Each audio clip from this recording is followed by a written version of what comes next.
Magandang gabi po sa inyong lahat. Tayo magbabalik ulit dito sa ating YouTube channel. Ayan, para pag-usapan ulit ng coins kung magkano ang kanyang bintahan sa ating mga online selling. Isa naman tayong collector guys. Magandang gabi po sa inyong lahat. Ayan. Ang pag-usapan natin barya guys, ito po ay barya po ng ibang bansa. Ayan. Ayan. Pera po ng Mexico. UN peso, pero kung tawagin yan ay 1 peso po. Ayan. UN peso year 1978. Pera po ng Mexico coins. Ayan. Tawagin nila piso ng Mexico. Tignan natin ito guys kung magkano ng kanyang bentahan. Ayan. Sa pera ng Mexico na ito. Pero bago yan tayo magpapasalamat muna sa lahat ng masugid na tagapagsubaybay dito sa aking YouTube channel. Lalong-lalo ng aking mga subscriber dyan. Thank you so much sa inyong lahat. Mabuhay po kayo and God bless at magandang gabi po. Ayan.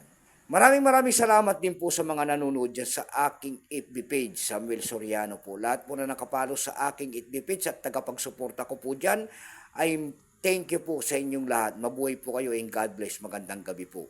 Baka gusto nyo ang ganito mga content po, yung mga hindi pa po nakapag-subscribe dito sa aking YouTube channel, anyayaan ko lang sana kahit malaking tulong na po ubagay sa akin yan. Tulad ng pagpindot ng ating subscribe button, like and share, para ma-update ko naman kayo sa mga bago ko pang ilalabas na video about coins guys. Ayan, magandang gabi po sa inyong lahat. Ayan.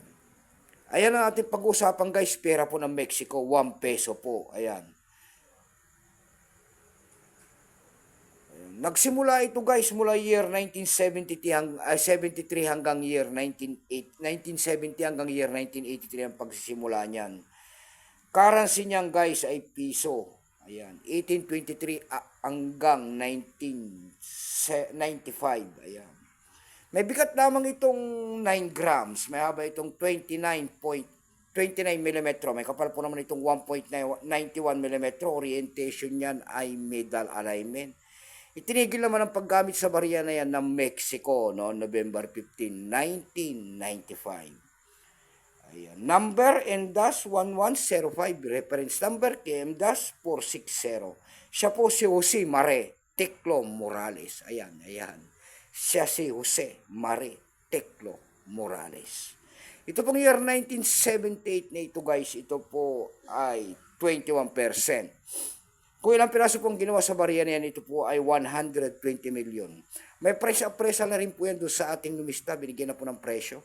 Yung kanyang extra pa po ay nagkakahalaga yan ng 21 pesos.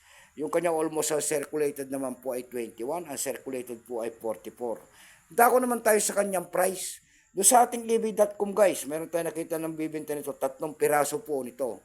Binibenta niya doon ng $14.95.